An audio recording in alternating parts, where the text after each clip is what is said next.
اب دو مسئلے میں یہاں حل کر دوں۔ جو لوگ کہتے ہیں حضور کو علم غیب نہیں تھا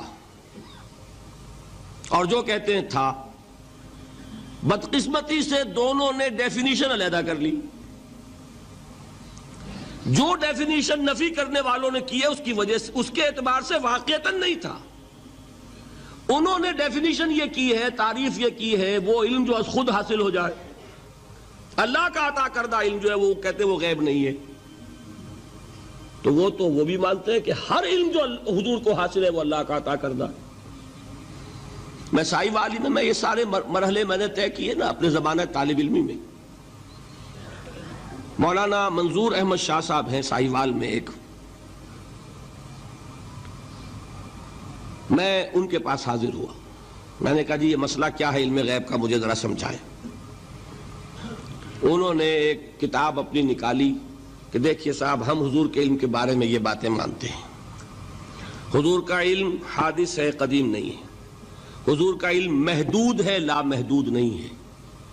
حضور کا علم عطا کردہ ہے، ذاتی نہیں ہے۔ میں نے کہا یہ تین باتیں اگر آپ مان لیں تو میرا تو جھگڑا کوئی نہیں آپ سے۔ ہوتا کیا ہے، جب آئیں گے وعظ میں، خطابت میں، تو عالم ما کان وما یکون، اب الفاظ وہ استعمال کر جائیں گے۔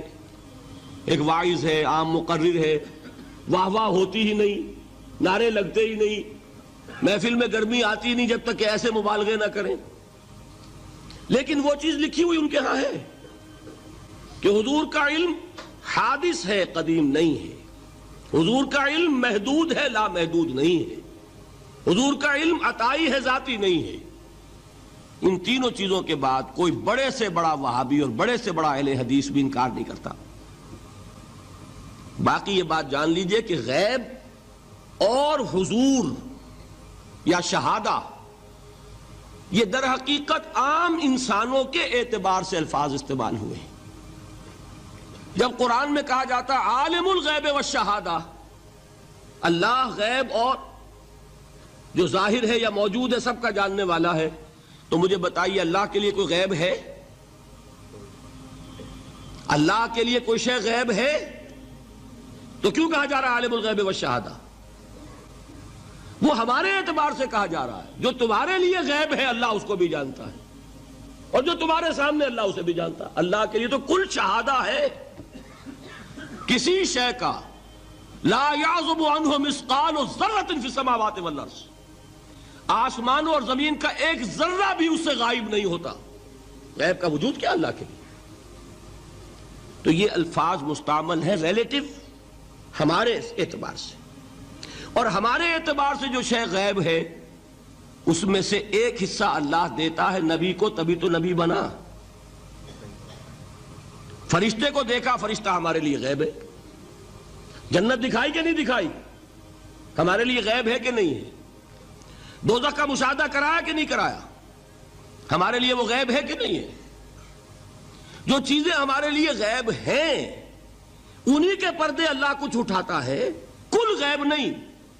کل غیب کا علم ہو جائے گا تو وہ شرک ہو جائے گا۔ کل کا لفظ جہاں آیا شرک ہوا۔ جب آپ کہہ رہے ہیں محدود ہے، لا محدود نہیں ہے، تو کل کا لفظ استعمال نہیں کر سکتے۔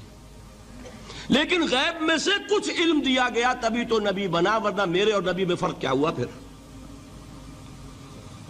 البتہ یہ کہ وہ غیب کا علم ہو یا حاضر کا علم ہو، سائنٹیفک نالج ہو یا وحی کا علم ہو، کوئی بھی علم ہو، آیت الکرسی کے الفاظ نوٹ کیجئے، یعلم ما فی السماوات وما فی الارض، وہ جانتا ہے۔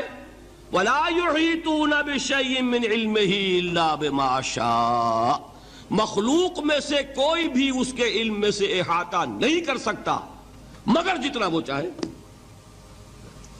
اب یہ بات علیحدہ ہے کہ ہم کون ہے طے کرنے والے کہ ناپیں بیٹھ کر کہ اللہ نے ابراہیم کو کتنا علم دیا، ہم ناپ سکتے ہیں؟ عیسیٰ کو کتنا دیا ہم جان سکتے ہیں؟ تو ابراہیم کا، موسیٰ کا، عیسیٰ کا نہیں ناپ سکتے تو محمد الرسول اللہ کا کہاں ناپیں گے؟ یہ پاگل پن ہے، یہ ہے جو غلطی ہوتی ہے۔ ہم کون ہے طے کرنے والے؟ اللہ نے اپنے نبی کو دیا جو دیا، بات ختم۔ کل نہیں کہیں گے، کل کہا شرک ہو جائے گا۔ ذاتی کہا شرک ہو جائے گا. عطائی ہے، جو دیا اللہ نے دیا، اور کل نہیں دیا، جتنا چاہا دیا. ہے حادث، قدیم نہیں. تینوں چیزوں مان لیجئے تو شرک کا کوئی شائبہ نہیں ہوگا. باقی جہاں ایک طرف قرآن میں وہ آیات ہیں کہ اللہ کے غیب کو کوئی نہیں جانتا، ٹھیک، وہاں یہ بھی ہے کہ لا یظہر غیبہ، لا یظہر علی غیبہ الا من ارتضی بالرسول، وہ اپنے غیب پر قابو نہیں دیتا مگر اپنے رسول میں سے جس کو چاہے.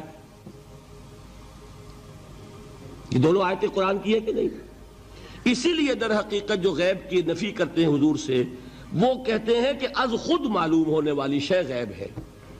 ہم کہتے ہیں از خود تو کوئی بھی شے کسی کو معلوم نہیں، ہمیں حاضر کا علم بھی اللہ ہی دیتا ہے تو ہوتا ہے. غیب کا تو بہت دور کی بات ہے. یہ مسئلے بڑے سیدھے ہیں، خام خواہ ہم نے پیچیدہ بنایا ہوا ہے. خدا کے لیے ان مسئلوں کو سلجھائیے اور جوڑیے، کاٹنے کی بجائے جوڑنے کی فکر کیجیے کہ بھائی یہ اپنی اپنی جگہ پر علیحدہ علیحدہ تم نے تعریفیں کر رکھی ہیں اس لیے جھگڑ رہے ہو، ورنہ دونوں باتیں صحیح ہیں. بچھڑ گیا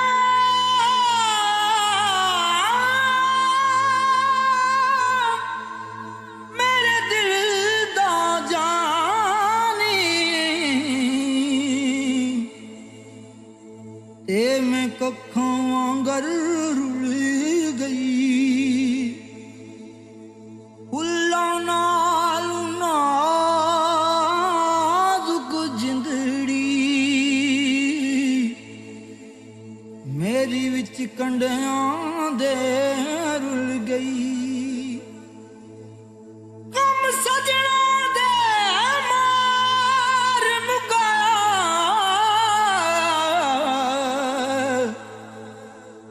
تے میں اتھروں بن کے ڈل گئی. ایک مایا تیری یاد نہ بھلدی، باقی ہر شے جگ دی بھل گئی.